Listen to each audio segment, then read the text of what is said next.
So hopefully you've been getting a lot of good information here, and as Dominic had mentioned when he first started off, that you get a lot of information out there and a lot of hearsay.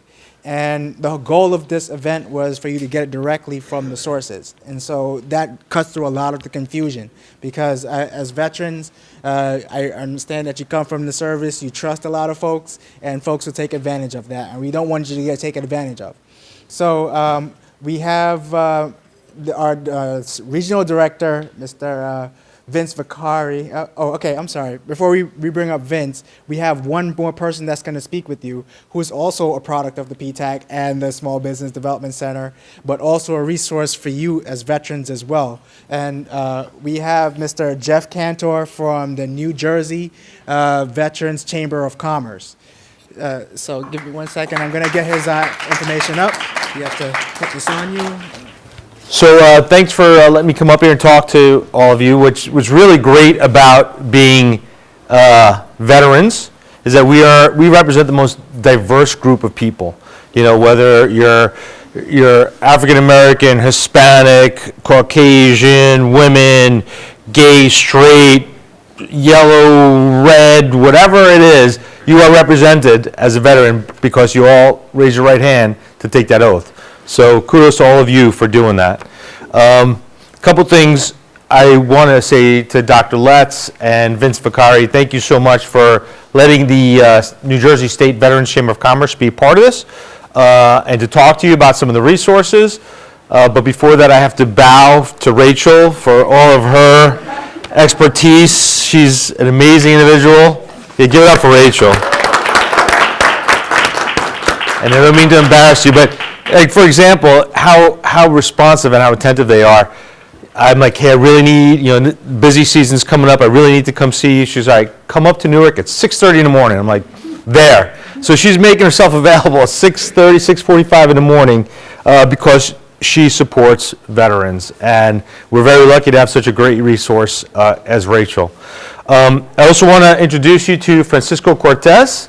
So Francisco is the president of the New Jersey State Veterans Chamber of Commerce and a disabled, certified disabled veteran business owner. So congratulations on getting that certification. He hasn't got it yet. Not in New York yet. He's working towards that. He's working towards that. And so one thing I will say, though, you just heard Ken Williams talk about New York State. There is no other state in the union that does it better than New York State. And I will tell you this, New Jersey, and having worked in state government, New Jersey has a 3% set-aside law on the books for service-disabled veteran-owned businesses. That means 3% of all state contracts are to be set aside for service-disabled veteran-owned businesses. New York's goal is 6%. New York is currently giving out $56 million a quarter. A year. A year? A year. Quarter sounds better, though. Yeah, I know.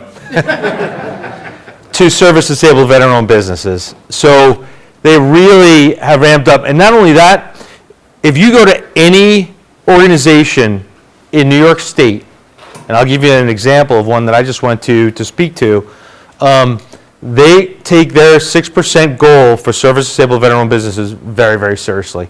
And if they're not in compliance with it, they get a knock on the door from Ken, say, why don't you make your goal? So it's a serious thing. We're working towards that in the state of New Jersey.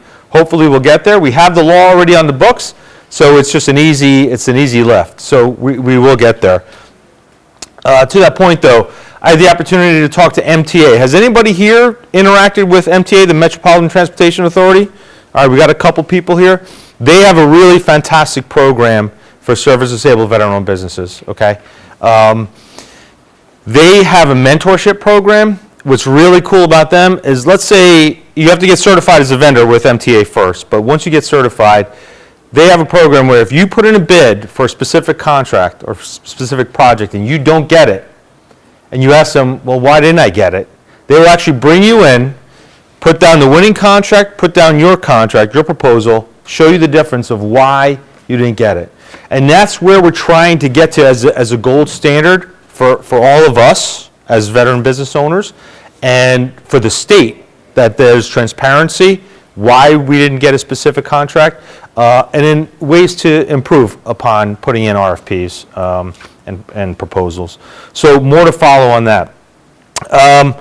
I spoke about the 3% set-aside law. It's law since 2015. They haven't given out very many dollars in the state of New Jersey yet, but there's a lot of people poking people in the eye right now to try and get that done for all of us.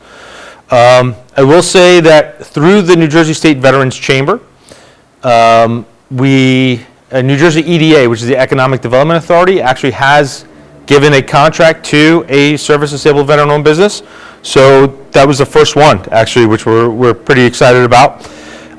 Also through the Veterans Chamber, the SBDC, which is a Supplier Diversity Development Council, just awarded a contract to a service-disabled veteran-owned business to run a website and do some cyber stuff. Railroad Construction Group just gave out a contract to a veteran-owned business and is looking for more veteran-owned businesses. And a man by the name of Rafael Mata, who's the director of pretty much all the diversity outreach for the Schools Development Authority in the state of New Jersey. We had to sit down with him, and he really wants to do his due diligence to get veteran-owned and service-disabled veteran-owned businesses on board as vendors, and they have a $4 billion budget. So the SDA is a really good place to start for many of these projects. So if you become a member of the New Jersey State Veterans Chamber of Commerce, for most of you, it'll be free for the first year. I'll give you my card afterwards so you know how to contact us, but there's tremendous opportunities. Events. You heard about some of the events that are coming up. There's a ton of procurement events that are coming up that you all need to be at. There's nothing else you can say about it. Is you have to physically be present at an event. When Amanzi is standing in the back room, or if he's at his table there, you need to go up to Amanzi, you need to introduce yourself, you need to have your capability statement in hand, and you need to be able to give your elevator pitch about what your business does. That's the standard that we all need to follow. Next Thursday, the Chamber is having an Access to Capital event at 6 p.m. at Rutgers Business School in Newark at 1 Washington Place. That's a really good place to go because there'll be lenders there, there'll be banks there, there'll be CDFIs there, which are community development finance institutions, which if a bank says no, the CDFI will say yes. So if you need to raise money for your business, you absolutely need to be at that event in Newark. And just hit me up next door. I'll be next door walking around if you want more information there. On March 12th, PSE&G is having a supplier diversity event in Newark. You need to be there too. That's a really great event. Not only construction, but goods and services. If you're selling toner cartridges, if you're selling paper, if you're selling IT stuff, they need all that. And they want you. All the utilities right now have a very, very low compliance rate with veteran-owned and service-disabled veteran-owned businesses. They need you. So you need to be there in front of them, meeting with them. April 11th, Essex County, Amanzi, right next door. Actually, it's going to be 4 counties in New Jersey that's working together to put on a procurement and matchmaking expo. Another really, really good one. And they're looking to do a lot of business with veteran businesses. May 8th, PSE&G is having another one out in Long Island. So you have PSE&G here in New Jersey, in Long Island, and Uniondale. There's a whole subset of things that they need out there as well. So you probably want to go to that. May 30th, NJIT is having their matchmaking event. That's a really, really great event to go to. You definitely don't want to miss that one for sure at NJIT in Newark. The New Jersey State Veterans Chamber of Commerce is putting on a big procurement expo on June 6th. So D-Day is P-Day for us, right? So we'll have federal agencies there, state agencies, utilities, private sector, all looking to do business with veterans and disabled veteran-owned businesses. So please feel free to come to that and just check the website for more information on that. And then the day afterwards, on June 7th, Con Ed is having another procurement event at a place to be determined. We don't know where that is yet. The last thing I would say is with regards to the PTAC. So you heard Raul up here a second ago talking about this. You're crazy if you don't use the PTAC. And here's the reason why. It will consume you to get all of your certifications that you need. It will consume you. And I have to give a shout out to Ken Williams again, because you don't necessarily need your CVE certification through the VA as a service-connected disabled veteran business to actually be certified in the state of New York State. Is Ken? Yeah. Is that right? Yeah. Okay. Just come to us. Yeah, it's quick. And is it 42 days? No, I'm averaging 29. Even better. Holy cow. It was 42. He's working harder, and that's why he doesn't answer his phone anymore. So, in all seriousness, New York State is right across the border. It's right here. It's right there. You want to be certified in New York State. You want to be certified in the state of New Jersey. Now, New Jersey is a little bit antiquated, okay? I'll be the first to admit that. New Jersey charges you to register as a veteran-owned business or a disabled veteran-owned business. They charge $100. New York State doesn't charge anything.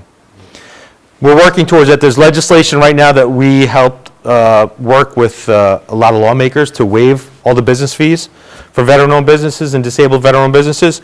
It hasn't passed yet. It's still through appropriations. We have a lot of support for it, so it looks like that's going to go through, which is good. Fingers crossed. So soon, hopefully, there won't be any business registration fees for veterans starting a business. But the PTAC, your life will be consumed in getting your SAM registration, in getting your IRS to match your SAM, in getting your cage code, in getting your VOB certification, in getting your SDVOB certification, in getting your small business administration certification. And you didn't even looking out for business for your new entity yet, right? This is all about certifications. You need to be able to balance the two.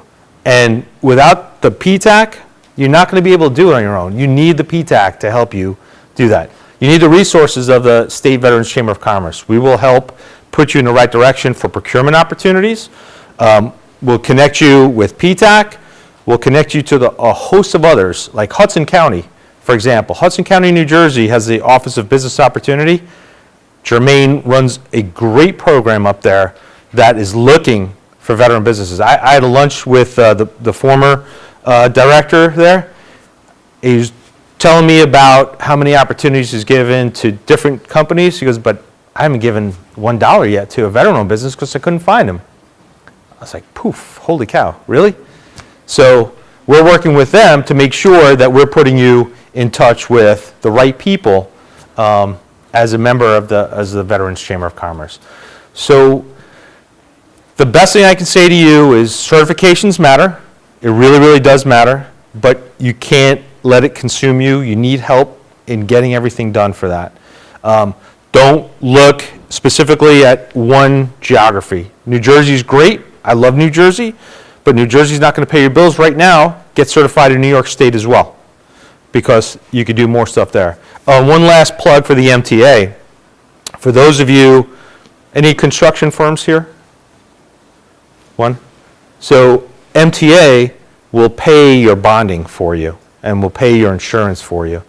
And that's a huge, huge cost. So don't underestimate the value of what they bring to the table as well. So I'll be available next door. If anybody has any questions, Francisco, you got anything? No, just a website. If you want to find out more information about our event and how we can be a resource to you is njveteranschamber.com. Feel free to communicate with us if you have any questions. Thank you. And I'll be next door if you have any quick questions here. Just see me next door. Thanks, everybody. Thank you so much, John. Thank you.